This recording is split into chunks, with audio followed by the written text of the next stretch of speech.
ជំរាបសួរអ្នកទាំងអស់គ្នាជួបខ្ញុំម្ដងទៀតហើយមកសម្រាយរឿងប៉ូលីសបន្តទៀត admin មិនសូវចេញរឿងបានច្រើនចឹងដោយសារតែមានការរវល់ក៏ដូចជាមួយរយៈនេះដឹងស្រាប់ហើយស្ថានភាពរបស់កម្ពុជាយើង admin គឺមិនសូវមានអារម្មណ៍ក្នុងការមើលរឿងនិងបដោតអ្វីច្រើននោះទេបន្តសាច់រឿងយើងកាលពីថ្ងៃមុន OP ដែលជា Quincy កំពុងតែប្រឈមមុខជាមួយនឹង Ichigo ព្រាមនឹងគាត់ចង់តេស្តសមត្ថភាព Ichigo ណាស់តែខ្លាំងដូចគេនិយាយដែរឬអត់គាត់ក៏បើកការវាយប្រហារទៅកាន់ Ichigo តែម្ដងការបំផ្ទុះយ៉ាងខ្លាំងក្លាធ្វើឲ្យ Ichigo គេចក៏ដូចជាមួយសន្ទុះក្រោយមកគាត់ក៏បានទាញជាមួយនឹងកងដៃបង្ហាញនឹងធ្នូរបស់គាត់នឹងវាប្រហារទៅកាន់ Ichigo បន្ថែមទៀត Ichigo ក៏បានធ្លាក់នៃសិល្បៈគូតូរបស់គាត់មកក៏ស្រាប់តែឃើញថា Ichigo ចាប់នៃអំណាច Quincy នឹងត្រឹមតែដៃនោះទេនឹងក៏បានគប់មកកាន់ OP វិញយ៉ាងផ្ទុះក្តាំងតែម្ដងត្រូវមួយផ្ទុះចឹងហើយអ្នកមានខ្លាចអីសោះមកវៃសក់ធ្វើអញក្មេងស្ទាវឯណាធម្មតាដែល Ichigo បានប្រាប់ថាដោយសារតែខ្ញុំធ្លាប់យុទ្ធជាមួយនឹង Uryu Ishida ដូច្នេះហើយអំណាចនៃ Quincy គាត់អាចស្មានដឹងនិងអាចទប់ទល់បានខ្លះគ្រាន់តែលើ Uryu Ishida OP បាននិយាយថាអំណាចរបស់ Uryu គឺអន់ណាស់មិនអាចប្រៀបស្មើជាមួយនឹងខ្ញុំឡើយឥឡូវគឺខ្ញុំនឹងបង្ហាញអ្នកជាមួយនឹងរូបរាងនៃអំណាច Quincy របស់ខ្ញុំគាត់ក៏បានប្រើនៃអំណាចរបស់គាត់បញ្ចេញពន្លឺយ៉ាងខ្លាំងក្លាធ្វើឲ្យបែកក៏ដូចជាប្រែរូបរាងថ្មីមួយដែលគាត់ឲ្យឈ្មោះថា Quincy Wolstendy ចំណែកបរិះចំណាស់នេះថ្ងៃមុន admin ថា Each White ក៏ប៉ុន្តែមានការសំណូមពរពីបងប្អូនយើងជាច្រើនឥឡូវសូមបដូរមកគាត់ហៅថា Yuhabaha វិញដែលគាត់កំពុងតែទទួលដំណឹងថា OP កំពុងតែប្រយុទ្ធគ្នាជាមួយនឹង Ichigo នេះគឺជាឱកាសល្អរបស់គាត់ដើម្បីទៅកាន់ Soul Society ក្នុងការបំផ្លាញ Soul Society ចោល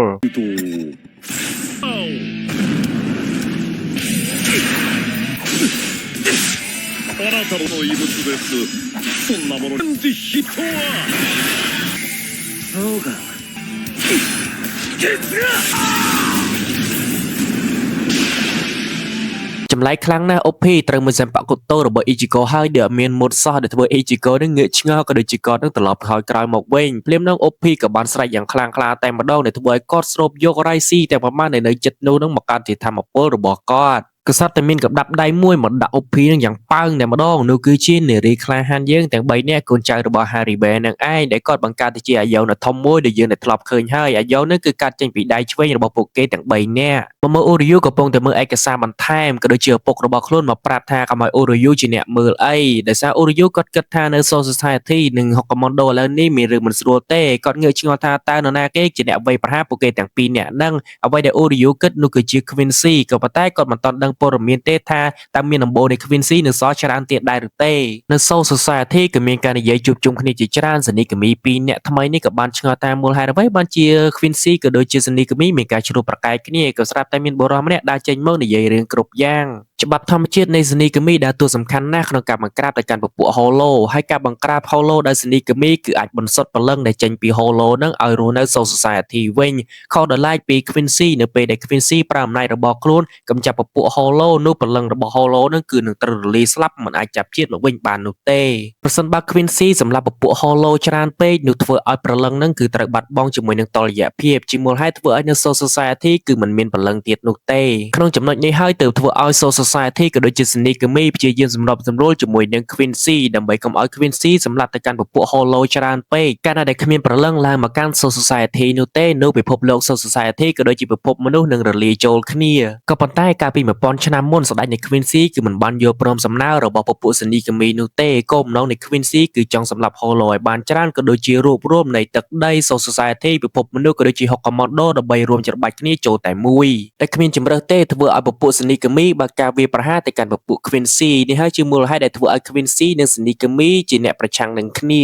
មកមើល Mayuri ដែលកំពុងតែស្ដីបន្ទោសទៅកាន់លោកតា Yamamoto ដែលបានប្រាប់ថាអ្នកឯងគឺសោកស្ដាយណាស់មែនទេកាលពី1000ឆ្នាំមុនដែលអ្នកឯងមិនបានសម្លាប់ជាមួយនឹងបុរសចំណាស់នោះចោលនៅ Hokumondo អាយ៉ងនោះបានបោកទៅកាន់ OP នឹងយ៉ាងខ្លាំងតែម្ដងដែលធ្វើឲ្យម្នាក់ទាំង3នេះសប្បាយចិត្តណាស់ក៏មានម្នាក់ដើរចូលមកមើលក៏សត្វតែចាក់តែម្ដងដែលធ្វើឲ្យ OP នឹងចាក់នាងចង់វណ្ដាដើមទ្រូងក៏ដួលភ្លាមដែលអ្នកឯងនឹងកំពុងតែមើលងាយសមត្ថភាពរបស់ពួក Quincy ច្រើនពេកហើយ Quincy ក៏បើកក្បាលបកកនឹងចេញបន្លឺស្អីនោះទេក៏ស្រូបជាមួយនឹងធម្មពលនៃ Raisi ទាំងអស់តែម្ដងអាយ៉ងក៏បានចូលទៅស្រូបយកទាំងអាយ៉ងនិងធម្មពលគ្រប់យ៉ាងបង្កើតតែជារូបរាងនៃថ្មីមួយរបស់គាត់ដែលបង្កើតតែជាស្លាបក៏ដូចជាមានភ្នែកនៅលើ ស្លាប់នឹងហើយគាត់ក៏បានប្រើនៃធម្មពលស្រូបយកនៃរ៉ៃស៊ីជុំវិញនឹងទាំងអស់តែម្ដងធ្វើឲ្យពួកគេទាំងអស់នោះក៏បានដួលភ្លាមអ៊ីជីកូក៏បានមកពីក្រោយដើម្បីវាប្រហារទៅកាន់ក្បាលនឹងដែលបានគិតថាបើគាត់វាប្រហារក្បាលនឹងហើយមិនធ្វើឲ្យអូពីនឹងអាចស្រូបអ្វីៗបានទៀតទេនៅ Society យូហាប់បាហាក៏បានមកដល់ក៏ដូចជាបញ្ចេញពន្លឺនៃបង្គោលជាច្រើនយកតែម្ដងដែលនៅទីនោះគ្រប់គ្នាហៅថានោះគឺជាបង្គោលរ៉ៃស៊ីរបស់ពួក Quincy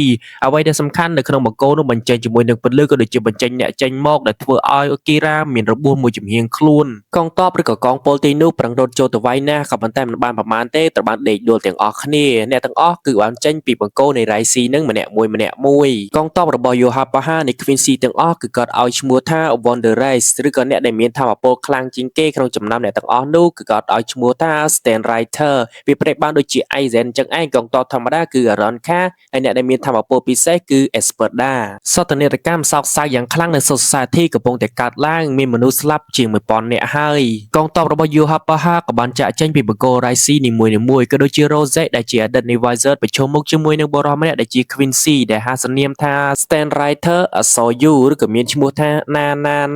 ណាចាក់ខុបអូយឈ្មោះដល់ហើយឈ្មោះណាចាក់ខុបនិយាយឌៀមដាមក៏ដូចជាបបាក់ទឹកចិត្តទៅកាន់ Rose ថាឥឡូវនេះអ្នកឯងដឹងហើយថាម្នាក់ដែលជាសនីកមីដូចជា Kira នោះឯងដែលត្រូវរបួសតើអ្នកឯងនឹងមានសមត្ថភាពចង់ប្រយុទ្ធជាមួយនឹងពួកយើងទេគួរតែសុំចោះចាញ់ឲ្យហើយទៅក៏ដូចជា Quincy មួយទៀតកំពុងតែវាយប្រហារដែលនេះគឺមានឈ្មោះថា Stand Rider Aso F ដែលមានឈ្មោះ Asnot សមត្ថភាពរបស់គាត់គឺមិនធម្មតាទេប្រៀបបានដូចជាកែវអញ្ចឹងឯងទៅចាក់ទៅលើសនីកមីទាំងអស់នោះធ្វើឲ្យគ្រប់គ្នានេះមានការភ័យខ្លាចណាស់នៅសល់តែម្នាក់ទេប្រឹងតតាំងដោយគាត់បញ្ញាចិត្តថានឹងការពារ Society ក៏ដូចជា Renji ក៏បានមកដល់នឹងទៅសារពីទឹកចិត្តរបស់ម្នាក់នឹងណាស់តែមួយទៀតគឺ Stand Rider Aso E ដែលមានឈ្មោះថា Benbaita Buster Bine អូយឲ្យមានសុំខ្លាចឈ្មោះនៃតួអង្គរឿងក្នុងបលិចហ្មងអ្នកទាំងអស់គ្នានិយាយទៅពិបាកអានហ្មងដែលនាងកំពុងតែប្រជុំមុខជាមួយនឹងកុមារម៉ារ៉ាហើយសមរភូមិផ្សេងទៀតក៏ដូចគ្នាដែរពួកគេនឹងចែកគ្នាម្នាក់មួយដើម្បីប្រយុទ្ធតែម្ដងដែលឡៃរ៉េនជីវាប្រហារទៅកាន់អាណូតក៏ប៉ុន្តែឃើញថាមិនអាចវាប្រហារបានទេក៏ឃើញមានម្នាក់នឹងមកចាប់រ៉េនជីក៏ដូចជាប៊ីយ៉ាកាយ៉ាប្រាហ្សេមបូហ្សាការ៉ាមកជួយទប់ទល់ចំណែកម៉ៃរីកំពុងតែសិក្សាបន្ថែមអំពីមូលហេតុដែលពួកគេអាចមានសមត្ថភាពលុបបាំងខៃបានប៊ីយ៉ាកាយ៉ានិងរ៉េនជីក៏បើកការវាប្រហារទៅកាន់អាណូតភ្លាមនឹងគឺប៊ីយ៉ាកាយ៉ាអាចវាប្រហារអាណូតនឹងឲ្យបែកឈាមហើយម្នាក់ដែលនោះក៏រត់ចូលមកជួយក៏តែត្រូវបានប៊ីយ៉ាកាយ៉ាធ្វើអ្វីទេឲ្យធ្លាក់ចុះទៅខាងក្រោមក៏ដូចជាប៊ីយ៉ាកាយ៉ាបើការវាប្រហារទៅកាន់អាណុតពួកគេទាំងពីរនាក់ក៏ទប់ទល់មួយជាមួយនឹងអាណុតនឹងឯងប៊ីយ៉ាកាយ៉ាប្រាសេបូសាការ៉ាទៅវាយចង់ក្បាលហើយក៏ប៉ុន្តែអាណុតដូចជាមានបញ្ហាអីទេដែលឡៃតូហ្សេរ៉ូកំពុងតែប្រយុទ្ធគ្នាជាមួយនឹង Quincy មួយទៀតធ្វើឲ្យមានកកនៅដៃក៏ប៉ុន្តែអានឹងអត់កាចទេរត់មកបុកតូហ្សេរ៉ូដែលធ្វើឲ្យតូហ្សេរ៉ូខ្ទាតចេញទៅយ៉ាងឆ្ងាយក៏ដូចជាស៊ួយហ្វុនបានប្រយុទ្ធគ្នានឹង Quincy ហើយថាសេប៉ាកូតូរបស់គាត់ក៏មិនអាចចាក់ទៅកាន់ Quincy បានដែរដាវរបស់ប៊ីយ៉ាកាយ៉ាក៏បានបញ្ចុងចុះទៅខាងក្រោមដែលរ៉េនជីគិតថានេះគឺជាការប្រើបាំងខៃនឹងឯងដែលហាមមិនឲ្យប្រើទេក៏ប៉ុន្តែប៊ីយ៉ាកាយ៉ាបានប្រាប់ថាសមត្ថភាពរបស់ពួកយើងគឺខ្លាំងនៅពេលប្រើបាំងខៃនឹងហើយបើសិនបើពួកយើងមិនបានប្រើបាំងខៃនោះទេវាហាក់បើឌីចាញ់ដោយការម៉ាស់ខ្លាំងណាស់មិនមែនតែប៊ីយ៉ាកាយ៉ាទេពួកគេទាំង4នាក់នេះក៏ប្រើបាំងខៃស្របគ្នា挽回千本桜影吉月明弱砲内天丸ពេលនេះឃើញច្បាស់ហើយថា Quincy ទាំងអស់នោះគឺមានសមត្ថភាពមែនដែលស្រូបយកបាំងខៃរបស់ពួកគេទាំងអស់គ្នាបានតែម្ដងអស់បាំងខៃហើយមិនដឹងថាមានអីទៅទប់ទល់ទេជាពិសេសគឺតូហ្សេរ៉ូសោកស្ដាយនៃបាំងខៃរបស់គាត់ណាស់ក៏បានអស់សង្ឃឹមនៅកន្លែងនោះក៏ដូចជាប្រាប់ទៅកាន់រ៉េងជីគូឲ្យបញ្ញាផ្ដល់ព័ត៌មានទៅកាន់ប្រធានក្រុមទាំងអស់គ្នាទៅដាច់ខាតកុំឲ្យប្រើបាំងខៃនៅចំពោះមុខពួក Quincy ទាំងអស់ហ្នឹងដំណឹងនេះក៏បានលេចលឺទៅដល់ប្រធានក្រុមទាំងអស់គ្នាតែម្ដងអ្នកដែលជឿចិត្តជាងគេគឺ Mayuri ដែលបានមកតូតាហេតុអ្វីបានជាពួកគ្នាមិនចាំគាត់សិនគាត់កំពុងតែសិក្សាស្រាវជ្រាវហើយ Quincy ចាស់ម្នាក់ក៏បានជួបជាមួយនឹង Kyoroku ដែល Kyoroku ថាទោះបីជាគ្មានបាំងខៃក៏គាត់អាចឈ្នះដែរ Quincy ក៏ចូលទៅចិត្តបាញ់ជាមួយនឹងកំភ្លើងមួយធ្វើលហែកមួកហើយបាញ់មកពីក្រោយមួយទៀតធ្វើឲ្យចំភ្នែករបស់ Kyoroku និយាយរួមទៅខ្សែជីវិតរបស់ Kyoroku ប្រយុទ្ធទៅជាមួយអ្នកប្រើកំភ្លើងហ្មងអីសតនិតកម្មនៅ Society កំពុងតែកើតឡើងយ៉ាងខ្លាំងតែម្ដងហើយក៏មានអ្នកសិក្សាស្រាវជ្រាវម្នាក់ជំនួយការ Mayuri ឈ្មោះថា Akon ក៏នឹកឃើញមួយតាក់ទងទៅកាន់ Ichigo ដែលគាត់គិតថាអំណាចរបស់ពួក Quincy នឹងមូលហេតុអ្វីបានជាមិនអាចបង្ក្រាបបាំងខៃ Ichigo បានតែពេលទូរស័ព្ទទៅមិនបានជួប Ichigo ទេជួបនឹង Urahara ដែល Urahara ប្រាប់ថា Ichigo ឥឡូវនេះគឺអត់ទន្លេទេគាត់កំពុងតែចាប់ដៃប្រយុទ្ធជាមួយនឹង Quincy ដែរ凌駕してくる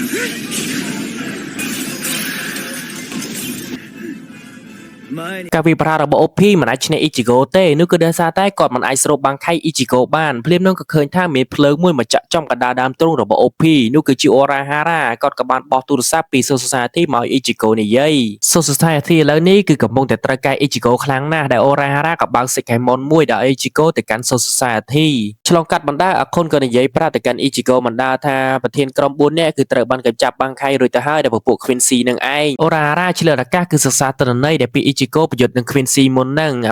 ឯងគឺមានសមត្ថភាពនៃតម្រង3ឯណោះក្នុងការប្រយុទ្ធជាមួយ Ichigo ចេញដំណើរសោក Urahara ក៏ដូចជាឃើញបន្ទះមួយបិទចិត្តនៅទ្វារនោះមិនអាចចេញបានក៏លេចមកខាងក្រោយ Urahara ក៏ដូចជាឆាតទាំងអស់កំពុងតែត្រូវរបួសនោះគឺ OP ដែលកំពុងតែក្រោកឡើងមកវិញក៏ដូចជាបាញ់ព្រួញមួយចូលទៅក្នុងនោះហើយបានបិទទ្វារចាប់ Ichigo ជាប់ទៅក្នុងគុកមួយតែបច្ចេកទេសមួយនេះគឺនឹងត្រូវឃុំ Ichigo នៅក្នុងនឹងជារៀងរហូតមិនអាច Ichigo ចេញបានឡើយ Soul Society មិនទាន់ដឹងព័ត៌មានអីច្បាស់ទេក៏បានបញ្ជូនថា Ichigo កំពុងតែធ្វើដំណើរមកទីហ្នឹងហើយគ្រប់គ្នាឮហើយគឺមានការសប្បាយចិត្តខ្លាំងណាស់ក៏ដូចមួយសន្ទុះក្រោយមកអខុនបានប្រាប់ថាបាត់ការតាក់ទងជាមួយ Ichigo ហើយក៏សត្វតែមានការបំផ្ទុះយ៉ាងខ្លាំងនៅកន្លែងនោះគឺជាជាចាប៊ូមិនដឹងថាមូលហេតុអ្វីទេបានជាកើតមកវាយកន្លែងហ្នឹង Ichigo នៅខាងក្នុងនេះប្រឹងវាយកំទេចណាស់ក៏ប៉ុន្តែមិនបែកទេក៏បានលើកទូរស័ព្ទទៅស្ដាប់គឺគ្មានអ្នកឆ្លើយជាមួយគាត់ទេឮតែសំឡេងស្រែកឲ្យជួយផងនឹងមានមេចលាចរនៅពេញហ្នឹងក៏ដូចជាគាត់ដឹងថាមកពលថា Rocky ឥឡូវកំពុងតែមានបញ្ហាហើយ OP នៅខាងក្រៅនេះវិញនឹងឃើញពួកគេទាំងអស់គ្នាកំពុងតែត្រូវរបួសក៏បានបែកក្រោយប្រឹងមកវាបហាក៏ដូចជាមានពលឺក្រហមមួយកាប់ដាច់ខ្លួនជាពីរ OP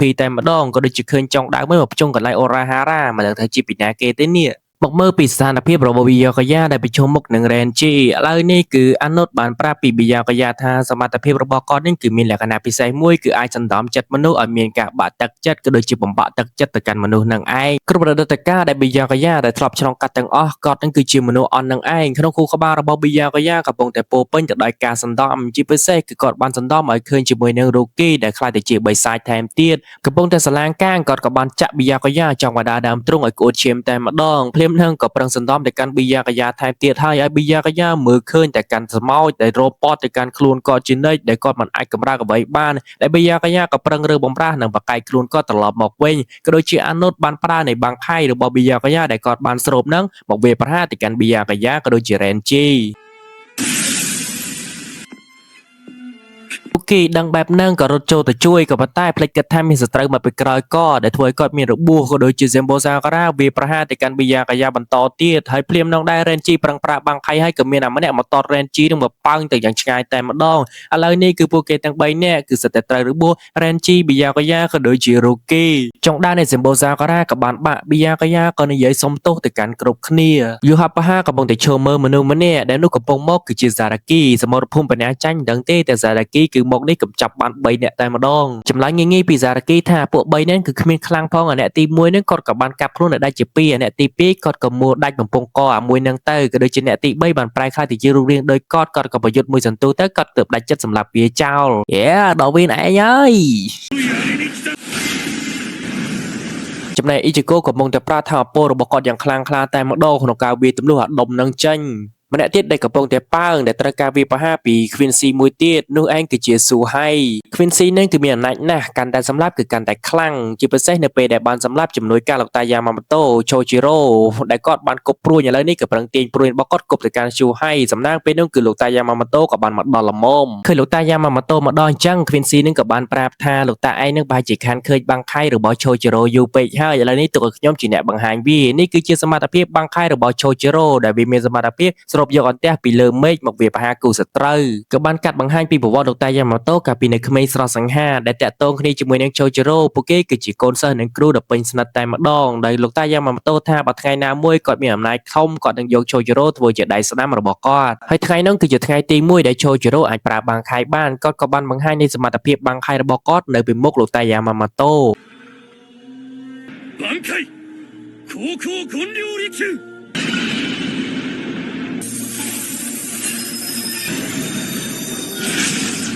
今回はわしの額にដែលការតែសាកល្បងនឹងធ្វើឲ្យលោកតា Yamamoto មានឈាមនឹងអញ្ចើមស្នាមឈាមនឹងគឺបានសាក់ជាប់លោកតា Yamamoto ជារៀងរហូតក៏ដូចជា Chojiro បានប្រាប់ថាគាត់ជប់ប្រើបាំងខៃនៅចំពោះមុខលោកតា Yamamoto ទៀតហើយបច្ចុប្បន្ននេះវិញ Quincy ក៏បើកការវាបហាក៏ដូចជាត្រូវបាំងខៃរបស់ Chojiro នឹងឯងដែលលោកតា Yamamoto ក៏ដើរចេញមកមានរបួសខ្លះដែរគាត់ក៏បានដើរចូលទៅចិត្តថាខ្ញុំនឹងសងសឹកទៅកាន់កូនសិស្សរបស់ខ្ញុំ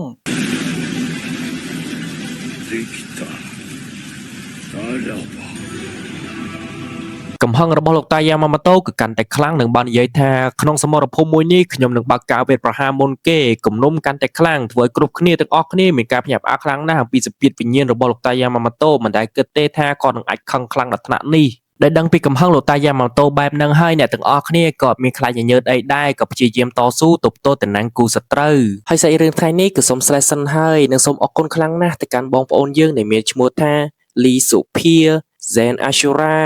ម៉ាសុធាក៏ដូចជាសេតរាយុទ្ធជំពរឲ្យរកស៊ីមានបានជោគជ័យគ្រប់ការងារជាពិសេសគឺមានសុខភាពល្អអ្វីដែលសំខាន់ក៏សូមបួងសួងទៅឲ្យប្រទេសកម្ពុជាយើងនឹងជួបសុខសន្តិភាពមកត្រឡប់ដូចដើមវិញថ្ងៃនេះគឺអេដមីនសូមលាសិនហើយអរគុណច្រើនបាយបាយ